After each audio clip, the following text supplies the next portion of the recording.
Hey guys, it's Blackstone Betty, and today I'm sharing with you how I make my bruschetta. That sounded really weird, so let's be real and just say it the way that I say it, which is not correct. It's wrong, I know. It's just the way I grew up being taught to call it bruschetta, and I think that is a fabulous word, so I'm rolling with it and sticking to my roots. This is my recipe for bruschetta.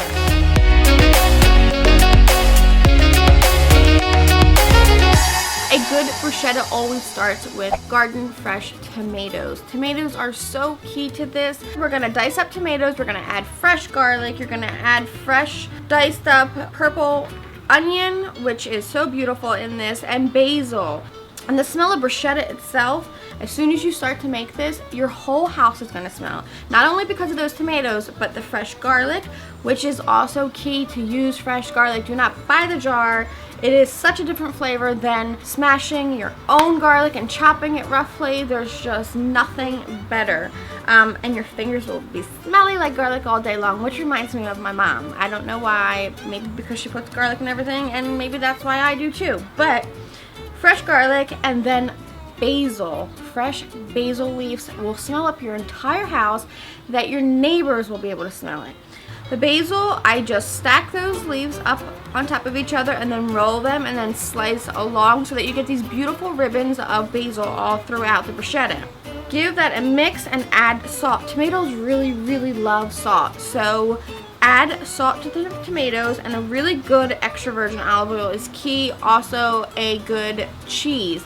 Don't go to the middle aisle and buy a bottle of cheese like out of a cheese shaker. Don't do that. Go buy a wedge of good brand Pecorino Romano or Parmesan and grate it yourself. It really does make such a difference. And be sure to not stick this in the refrigerator. Tomatoes love salt, but they do not love the refrigerator.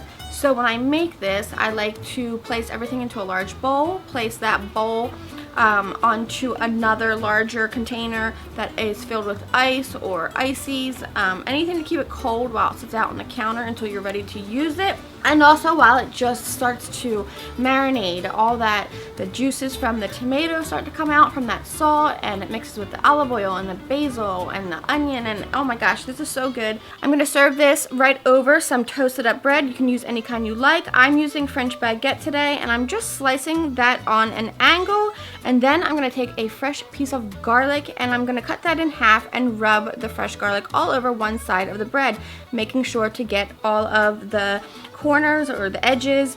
And then I'm just gonna brush on some extra virgin olive oil, and I'm gonna place this bread right down onto the hot griddle, oil side down, and is ready as soon as it's golden brown to your liking.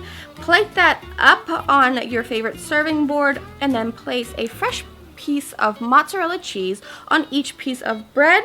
Spoon over that beautiful, gorgeous, vibrant bruschetta, and then decorate it with some balsamic glaze and serve it up to your friends and family. I really hope you guys try this one. It is so good. I'd love to see what you pair it up with something off of the Blackstone. Be sure to tag me at Blackstone Betty. Be sure to visit us on blackstoneproducts.com for more recipes. Until next time, I'm Blackstone Betty, and I will see you guys later. Oh, my butt's too big. Fresh.